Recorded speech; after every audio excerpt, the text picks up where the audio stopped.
Sabrina Zainal, and this is Nightline, the top stories.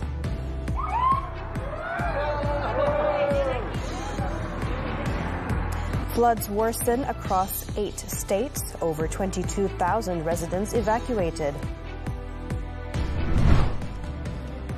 And Shamsul Iskandar resigns as Prime Minister's senior political secretary.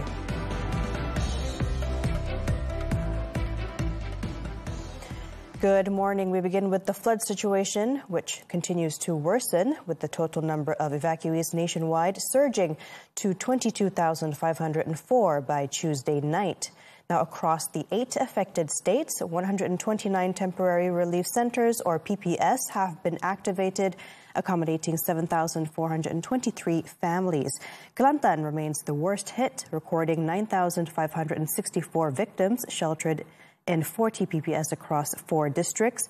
Perlis follows with 5,235 evacuees in 17 PPS, while Perak and Selangor have reported 3,092 and 2,868 people respectively. Smaller numbers were recorded in Kedah, Pulau Pinang, Pahang and Terengganu, with a combined total of 1,745 evacuees in 15 PPS.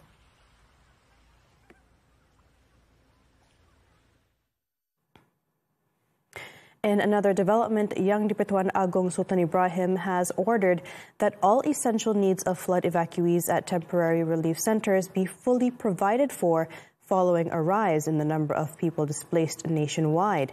Now, in a social media post on Tuesday, His Majesty instructed the National Disaster Management Agency, NADMA, to ensure PPS facilities remain safe, well-maintained and capable of supporting evacuees. The King also wants basic amenities, food supplies and medical aid to be sufficiently available. Sultan Ibrahim further reminded the public to follow evacuation orders and avoid dangerous areas. At the same time, His Majesty expressed appreciation to security forces, rescue agencies, volunteers and all parties working tirelessly to assist affected communities. The King also offered prayers for the safety and resilience of all flood victims facing the disaster.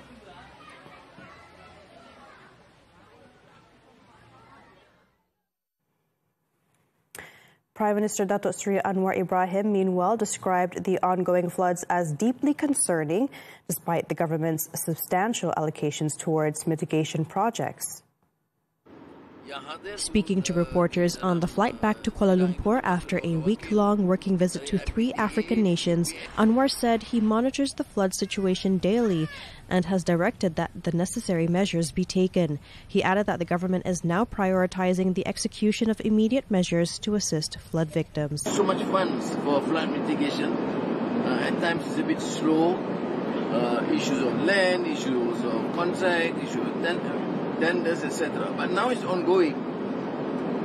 You see, for example, saying Kelantan, some areas where the flood mitigation project has been completed, you can see the substantial reduction of the impact and the losses. Upon landing at Kuala Lumpur International Airport, Anwar was further briefed on the latest flood situation by the Chief Secretary to the government, Tan Sri Shamsul Azri Abu Bakar, who welcomed him on arrival. In the meantime, each flood-affected family registered at a PPS will receive 1,000 ringgit in cash assistance. NADMA Director General Muar Ismail Muar Akim said the aid will be channeled once victims return home. Matlamat kita dia balik saja dapat, tapi semua melalui akaun BSN. Tiada bantuan cash ya. Maksudnya diorang kena buka akaun BSN lah. Yang tak pergi ke kaunter BSN. Muir said this after visiting flood victims at the relief center in SMK Geting in Tumpat, Kelantan on Tuesday. He stressed that NGOs must coordinate with the state or district disaster operations center before sending aid to prevent overlapping assistance, excess supplies and wasted resources on the ground. According to Muir, NADMA had received complaints that some NGOs were unable to distribute aid at a relief center after failing to follow the required procedures.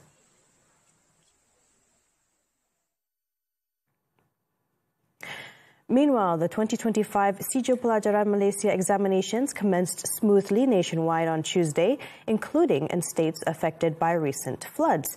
Education Director General Muhammad Azam Ahmad said all SPM contingency plans have been executed, highlighting the efficiency of SPM personnel, including teachers and government agencies, in providing support and assistance to candidates.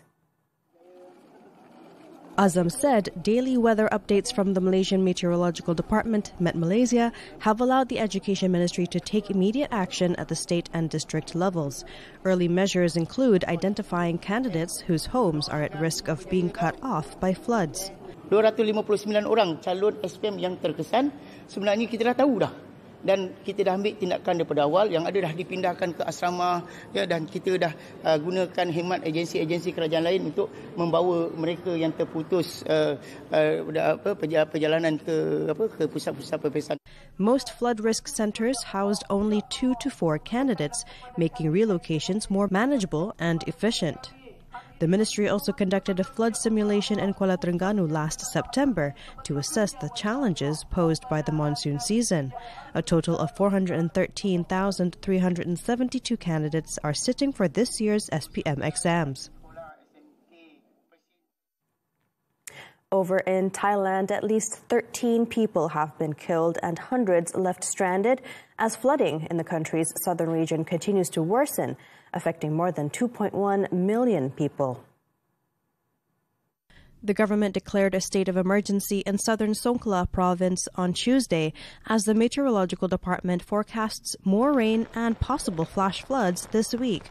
Heavy rains have submerged 10 provinces, with Hat Yai among the worst-hit areas, where hundreds of locations have been cut off, hindering aid delivery. Flooding has also spread to Narathiwat province, affecting 9 districts and more than 47,000 homes, while 25 temporary evacuation centers have been opened for displaced residents. So far, the government has deployed emergency forces and military units, including rescue boats, evacuation trucks, aircraft, and special operations teams to clear routes, relocate residents, and deliver supplies, while ordering all governors to activate flood response plans. In other news, the removal of tariffs on agricultural produce and beef imported from Kenya will benefit consumers in Malaysia. Prime Minister Dato Sri Anwar Ibrahim said beef prices in Malaysia were currently too high and eliminating tariffs on imports from Kenya could help bring prices down. Anwar emphasized that the decision to remove tariffs on agricultural produce and beef from Kenya would not affect local farmers or compromise overall food security in Malaysia. Kos daging di Malaysia itu agak tinggi. Oleh itu, kecenderungan kita ialah untuk memperluaskan dan mempermudahkan import supaya kos kepada pengguna dan rakyat itu lebih rendah. Speaking at a press conference, Anwar stressed that protecting farmers should not come at the expense of consumers. On the financial impact of the tariff removal, the Prime Minister said it would be minimal.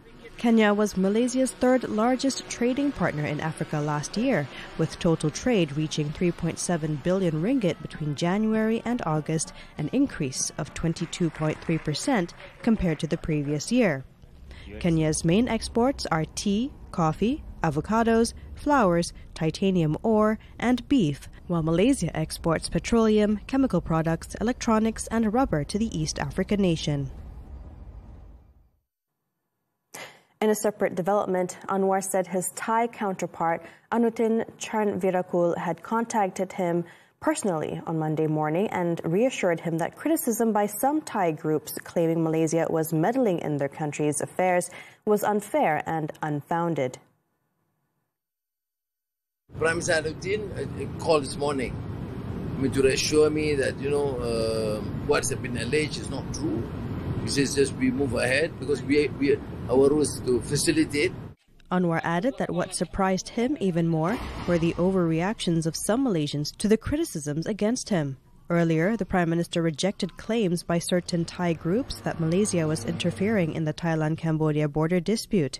He stressed that Malaysia's role had been solely to help facilitate a peaceful resolution between the two countries. Anutin is scheduled to make an official visit to Malaysia on Wednesday to further strengthen bilateral relations. Now, Malaysia collected nearly 2.1 billion ringgit last year from taxes on foreign digital service providers and imported low-value goods.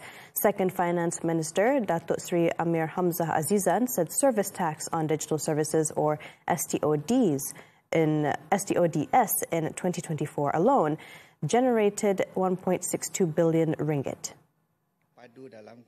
According to Amir, STOD's collections have risen steadily, with 802 million ringgit recorded in 2021, 999 million ringgit in 2022, 1.15 billion ringgit in 2023, and 1.62 billion ringgit in 2024. He said this also ensures foreign players no longer operate outside the tax system and creates a level playing field for Malaysian digital businesses. The minister also reported that the low-value goods, LVG, tax imposed on imported items priced below 500 ringgit amounted to 476 million ringgit in 2024. He added that both taxes help curb revenue leakage from cross-border transactions while supporting Malaysian businesses through lower SME tax rates and digitalization grants. The government has introduced a one-off compensation scheme to support smallholders and farmers affected by wildlife attacks on their property and crops. Natural Resources and Environmental Sustainability Minister Datuk Sri Johari Abdul Ghani said the assistance covers damage to property and plantations. Johari, who is also the Plantations and Commodities Minister, said the ministry continues to review applications and is ready to provide support as long as the land status is valid. Providing for the Orang Asli community is also a priority as their farming areas are often exposed to wildlife threats. Pada tahun 2024 dan 2025, sejumlah 1.7 juta telah dibayar kepada 394 pemohon yang terlibat dalam kes-kes kehidupan liar ini. For long-term measures, an elephant sanctuary will be built in Gerik with a 52 million ringgit allocation under the 13th Malaysia Plan. The project aims to reduce elephant encroachment in rubber and palm oil plantations. Datuk Sri Shamsul Iskandar Muhammad Akin has resigned from his position as Senior Political Secretary to the Prime Minister. He submitted his resignation letter to Datuk Sri Anwar Ibrahim on Tuesday morning. In a post on X, Shamsul said there had been attempts to attack him with allegations intended to tarnish the image of the Madani government. He did not elaborate further, but emphasized that he made his decision to defend himself from such attacks. The Malacca PKR chairman also expressed his gratitude to the Prime Minister for the trust placed in him.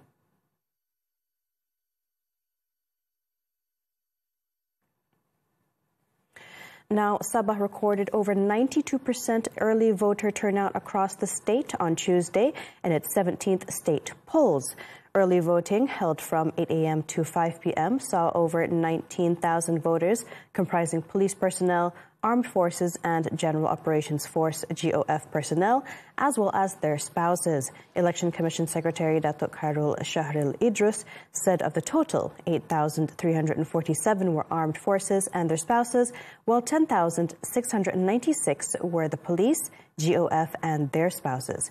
Earlier, Sabah Police Commissioner Datuk Jauteh Dikun said the election was conducted smoothly despite unfavorable weather. A total of 596 candidates are vying for 773 seats in the Sabah State Assembly, including 74 independents and representatives from over 20 parties. The EC has set November 29th as polling day.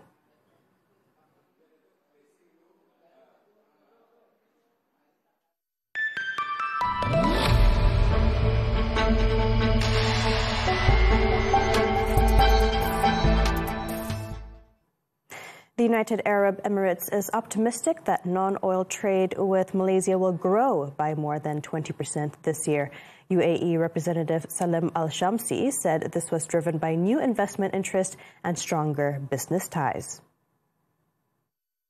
We are trying to diversify as much as possible. Dubai, for example, specifically, doesn't rely on oil. It's a small fraction of what we have, less than 2%. We have diversified a long time ago in Dubai. We have built the infrastructure in order to help different, let's say, businesses thrive from Dubai.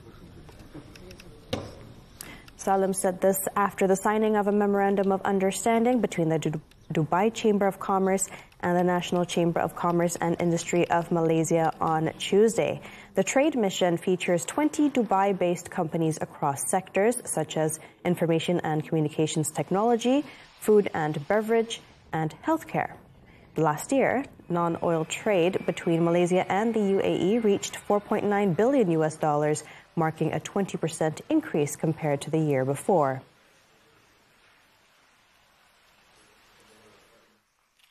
Thank you. Malaysia's economic performance continued to show resilience in September 2025, with employees' provident fund contributions rising 15.6%. According to the Department of Statistics, the increase reflects stable wage growth and a strengthening labor market. The steady rise in contributions also indicates that household earnings remain solid, allowing Malaysians to consistently channel funds into the retirement savings. The growth in real EPF contribution values helped lift the coincident index, which tracks current economic conditions. The index rose 2.6% to 129.1 points in September, compared with 125.8 points a year earlier.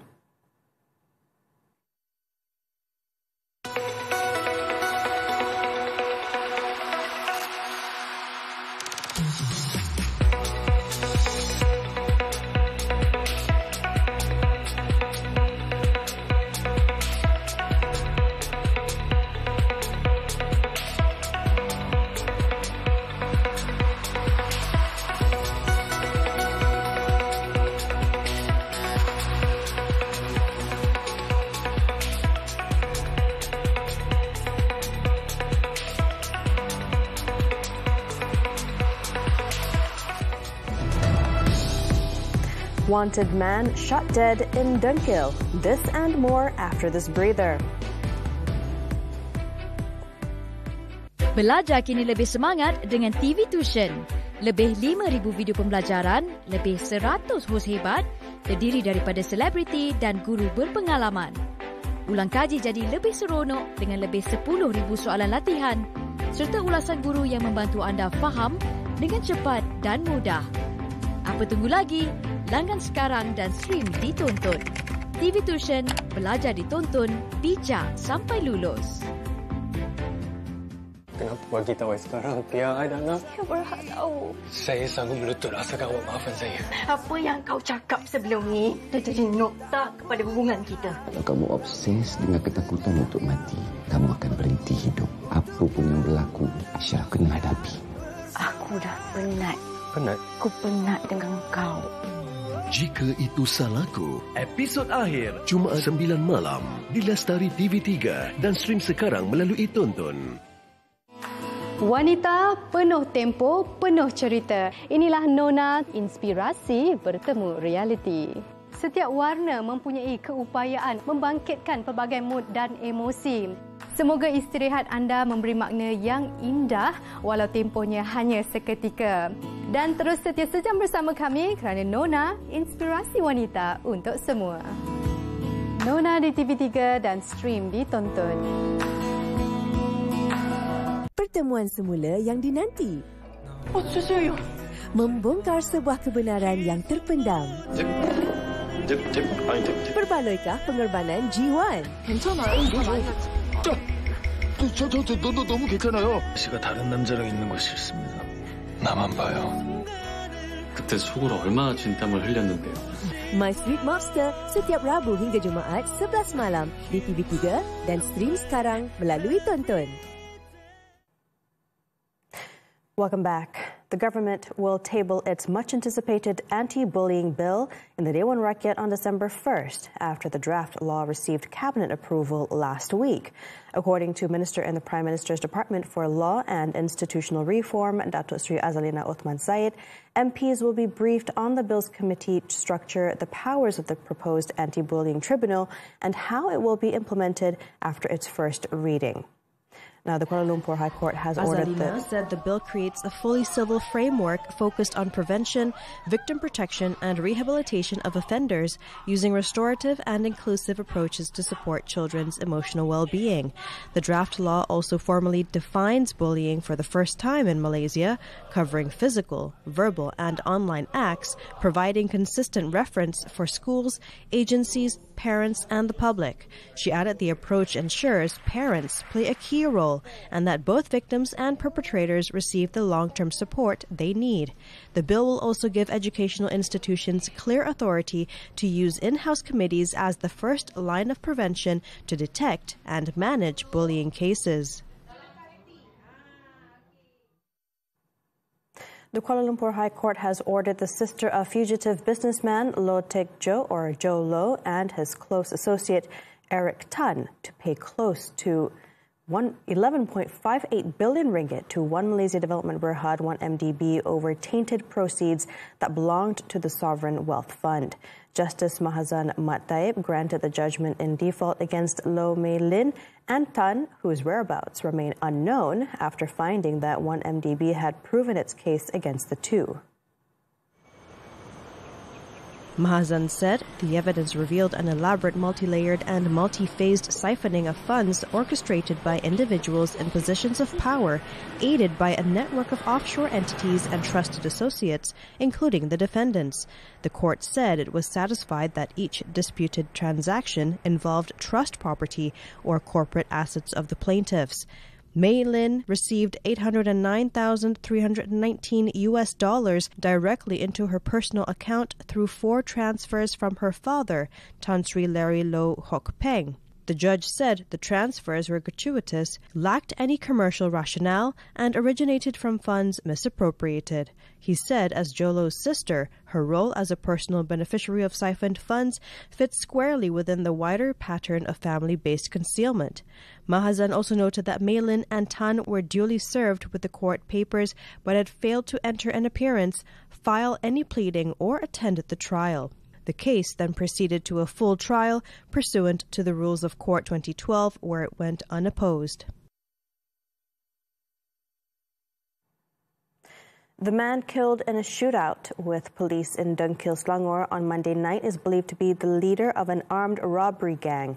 Bukit Aman Criminal Investigation Department CID Director Dato M. Kumar said the suspect was highly active and aggressive, carrying out robberies across Selangor, Melaka and Negeri Sembilan. In the incident at around 8 p.m. on Jalan Banting Dengkil, a team of officers from the Bukit Aman Serious Crime Division encountered the 30-year-old suspect driving a car. When ordered to stop, the suspect sped off and fired several shots.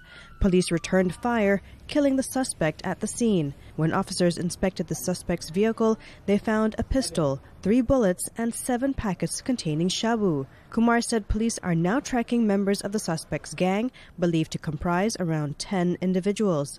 The gang is believed to have carried out 19 robberies in Selangor, 17 in Negeri Sembilan, and 1 in Melaka from 2022 until this year, with estimated losses from these cases amounting to over 2.5 million ringgit. The group's modus operandi involves targeting residential homes, project sites, factories, and e-waste facilities. Kumpulan ini juga akan mencabut atau merosakkan dekoder CCTV dan memakai topeng muka serta bersarung tangan ketika melakukan jenayah untuk menyembunyikan aktiviti atau identiti mereka, dan mereka tidak teragak-agak untuk mencederakan mangsa sekiranya diancam. Checks also showed that the suspect has a criminal record with 10 offences, including robbery, causing hurt, rioting, and house break-ins. The case is being investigated under the Penal Code, the Firearms Increased Penalties Act, the Arms Act, and the Dangerous Drugs Act. Children among 10 killed in Afghanistan. The details when Nightline returns. Apa kata kalau kita pergi Ipoh? Melaka dengan Johor pun best juga. Spek siapa yang dia tinggal ni? Mana ambil lah.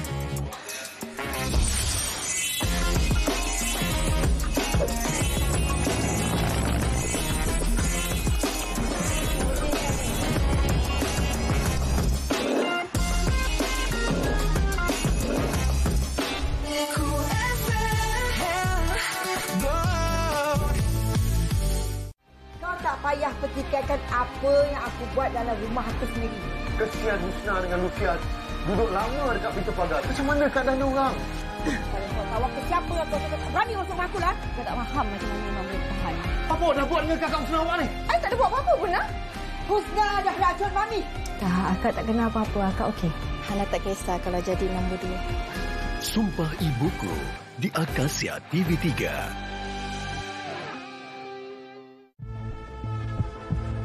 KT1 mempunyai kunci rumah tersebut dan mereka pergi ke situ untuk mengambil laptop. Tikaman bukan saja di bahagian depan badan dia, kepala, badan belakang pun ingat dia cuba berangkat, dia kena tikam lagi. Bila pertembungan tu berlaku, marah sangat. Campur pula dengan dah ambil syabu. Kombinasi-kombinasi ini yang mungkin menyebabkan perkara itu berlaku. Dalam apa jua keadaan, hujan atau panas, ribut atau taufan, mereka akan sentiasa bersedia mendepani samudera. Mereka yang dipilih untuk bekerja dalam penerangan cari gali ini boleh saya katakan mempunyai dedikasi yang tinggi. Pekerjaan mereka bukan setakat untuk mencari nafkah untuk keluarga mereka, tapi lebih kepada memastikan operasi dari segi teknikal di pesada dunia. Setiap detik bekerja di pelantar minyak membawa erti pengorbanan penuh makna. We're back with the foreign front. At least 9 children and a woman were killed after Pakistani forces bombed the home of a local resident in Afghanistan's Khost province on Tuesday. Authorities said Pakistan also carried out strikes in the provinces of Kunar and Paktika, injuring 4 civilians. Afghanistan's Taliban government condemned the violation and vowed to respond appropriately at the right time. The bombardment follows a suicide attack on Monday that killed 3 officers and wounded 11 others at the headquarters of Pakistan's paramilitary Federal Constabulary Force in Peshawar. No group has claimed responsibility, but state broadcaster PTV reported that the attackers were Afghan nationals.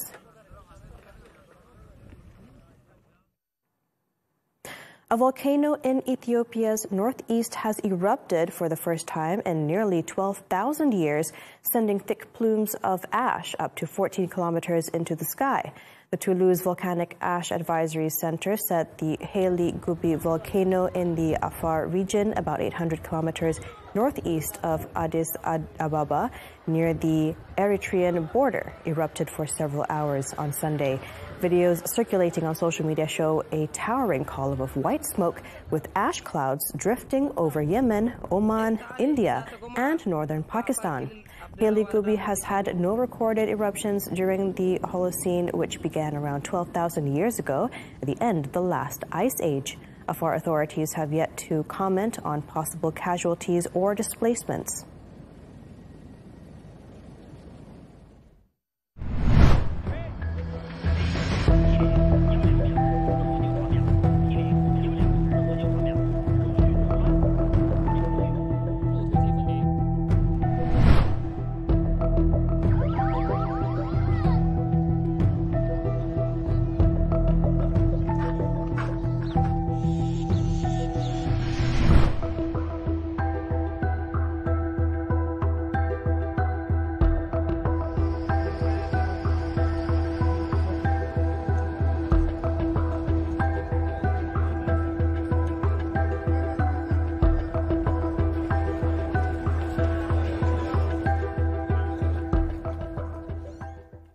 On to sports now. Football and the AFC Champions League elite.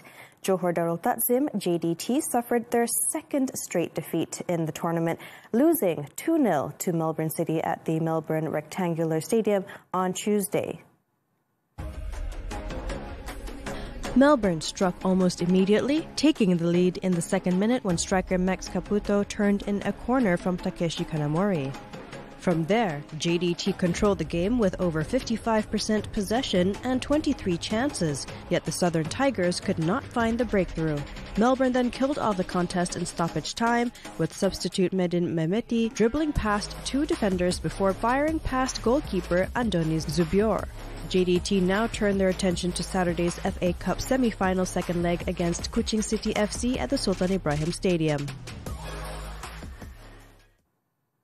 Turning to hockey now, National men's head coach Sarjit Singh is far from pleased, despite Malaysia managing to edge Canada 3-2 in their Sultan Azlan Shah Cup match in Ipoh on Monday. His two main concerns are the national team's profligacy and their tendency to concede too many penalty corners. We took the lead and then we were down 2-1. So we tried to play the best players because tomorrow is a rest day. So we can push them today extra, you see, but tomorrow is a rest day. Hopefully tomorrow they recover and we play well against India. What we want is good performance. Okay? Today's performance I don't think was good, but we got the 3 points. Sarjit also warned his men not to underestimate any team this year, saying each side has its own strengths. The Speedy Tigers, who opened their campaign with a 2-2 draw against New Zealand on Sunday, are eyeing an upset against India when the two teams clash on Wednesday. However, the national squad must first shed their inconsistency to trouble reigning Asian champions India, who have brought a young squad for the tournament.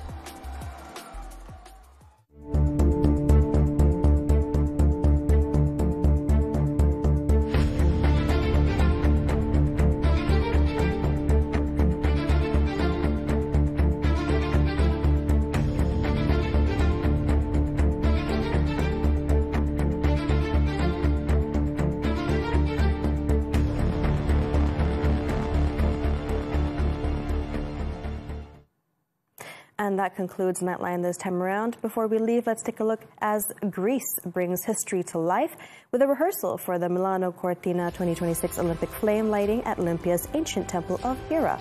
With that, I'm Sabrina Zainal. Thank you for watching and stay safe.